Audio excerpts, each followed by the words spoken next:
Have you ever walked into a room and immediately felt like you weren't alone?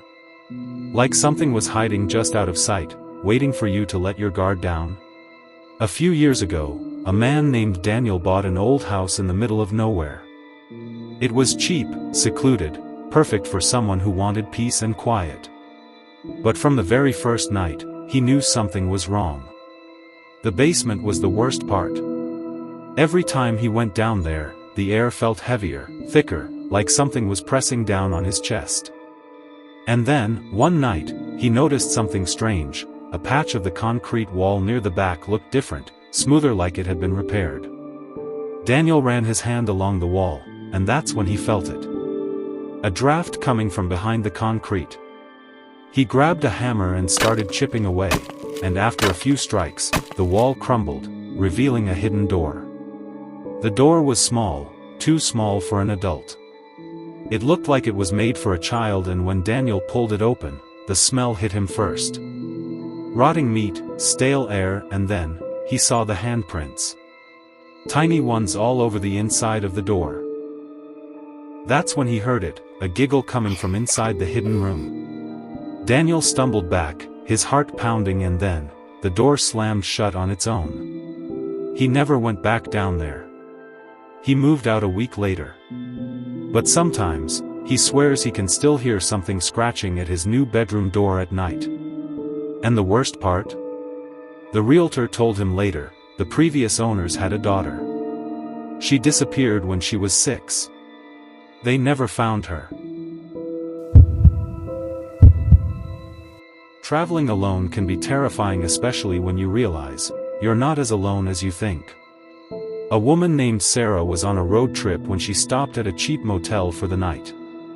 The clerk handed her the key to room 214. But when she got there, the door was already slightly open. The room was freezing. The TV was on, just static.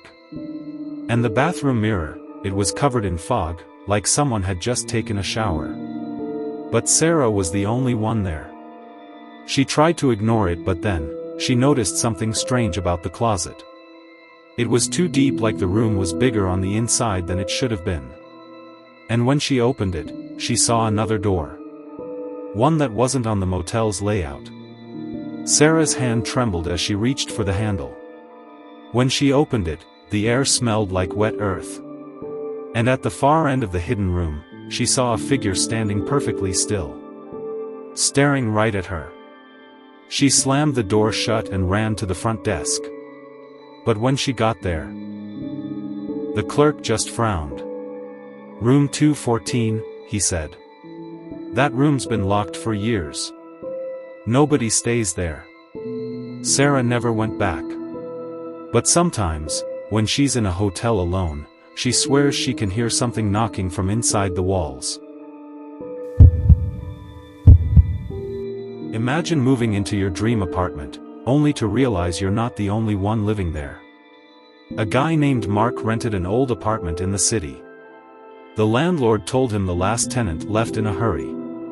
But Mark didn't think much of it, until the nightmares started. Every night, he'd wake up at exactly 3:17 a.m. And every night, he'd hear something moving inside the walls. Not rats, not pipes. Something bigger.